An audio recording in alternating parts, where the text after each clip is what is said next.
I love death,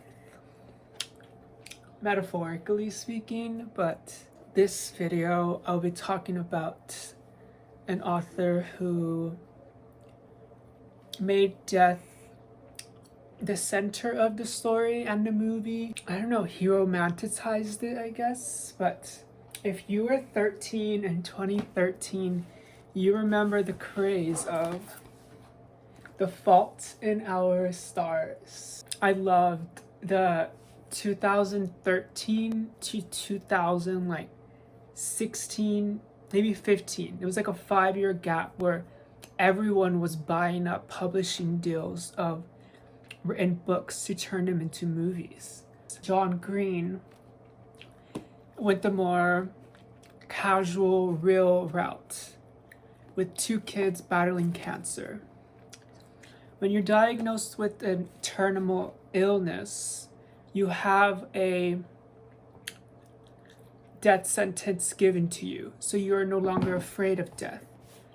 And it can either depress you or it can free you. And it really shows, because this is all through Hazel Grace's perspective, that it really is depressing, but it makes her personality so relatable and so deep for a teenager.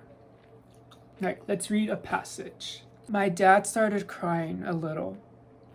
I didn't look over at him, but no one said anything for a long time. Most of the time, I could forget about it.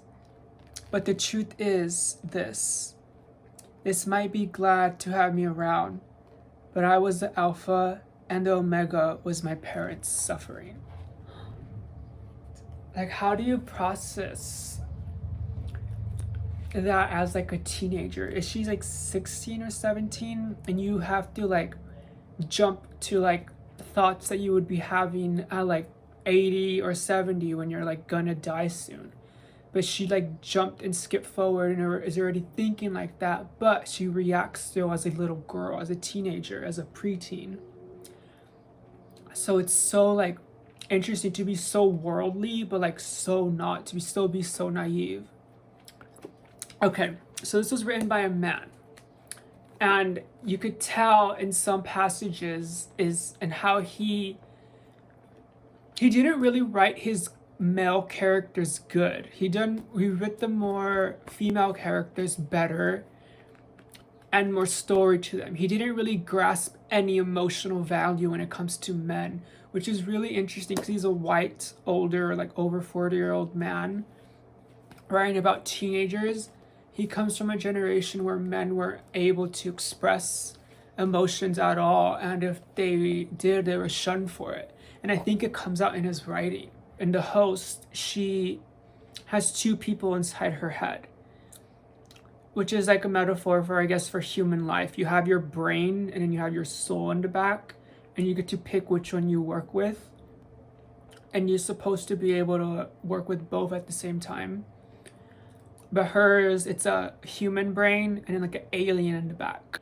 So you get to hear 2 female perspectives and 1 character. It's so interesting. But with this one, I took a break from it and I came back because it is somber, it's sad, it's melancholic. All things I love. It didn't move that quickly. Chapter 7. I screamed to wake up my parents, and they burst into the room, but there was nothing they could do to dim the supernavic exploding inside my brain.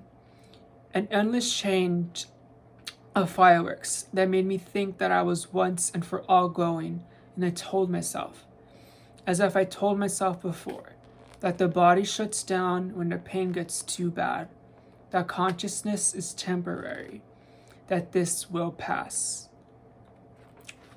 Like, this is like, it's a fake story, but this is like such a real story to like real kids and real people.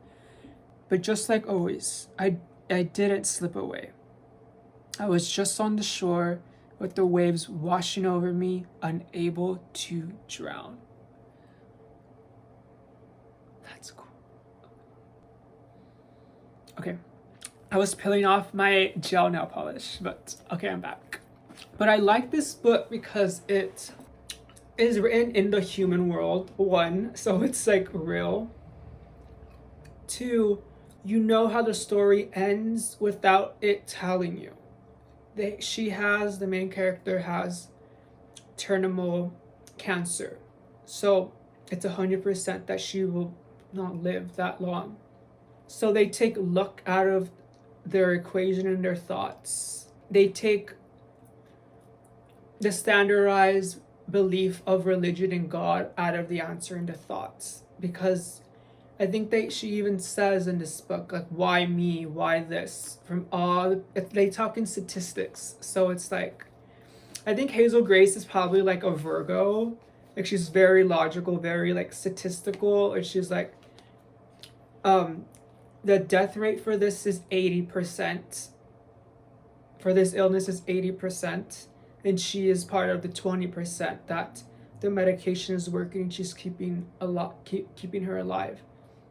So she has to like battle with like religious and spiritual thoughts and kind of just like bypass them and not believe in any of them. So it's really interesting to hear her like cynicism. Like, she's so cynical and sarcastic, and she loves top model. Like she's like very smart and worldly, but she loves trashy reality TV. Like, that's so like funny. And we get to fall in love with Augustus Waters while reading this book. But we never really get to know or understand Augustus Waters, because his lines are just like showing off that he's so charismatic and so charming. He's that boyfriend that you want. When I was reading it, I loved reading it because I felt like a teenage girl reading it. And I didn't really feel that before when I was younger, because I wasn't really like trying to be the character. Like, I wasn't trying to resonate with Hazel Grace. But I was resonating with Hazel Grace. And so every time Augustus talked to her, I like felt the butterflies in my stomach. And I was like, oh my, like I would do like, oh, like I would like have butterflies in my stomach because it was so like romantic and so cute. So it's so cool that like pages on paper have like so much emotion to them. Oh my god, so awkward. I remember when this movie came out a few months or a year before Divergent. And in Divergent, Shailene Woodley and Ansel Elgort, play brothers and sisters in Divergent, but in The Fault in Our Stars, they're like kissing and dating each other. Like, what the heck? Who thought that was a good idea? I miss like cheesy Tumblr. Like, there's cool girl, moody, dark, depressed Tumblr, but there was also like cheesy like colors and fonts Tumblr. Like, I'm thinking of like Bethany Moda, very like cheesy, very bright, very girly. Okay. Oh my god. Okay. Let's go. There are days, many of them, when I resent the size of my unbounded set. I want more numbers than I'm likely to get. In God, I want more numbers for Augustus Waters than he got. But Gus, my love, I cannot tell you how thankful I am for our little infinity. I wouldn't trade it for the world. You gave me a forever within the numbered days, and I'm grateful. That's so sweet. And literally the next page was Augustus Waters died 8 days after his pre-funeral. You just relate to her because it's everyone's story that if you are okay, to quote Lana Del Rey, if you're born to die, in the sense that you have a birth date, so you have a death date. I guess it's up to you to make those days count in between.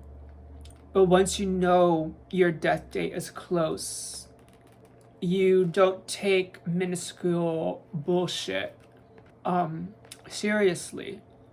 In that sense, it's a blessing in disguise.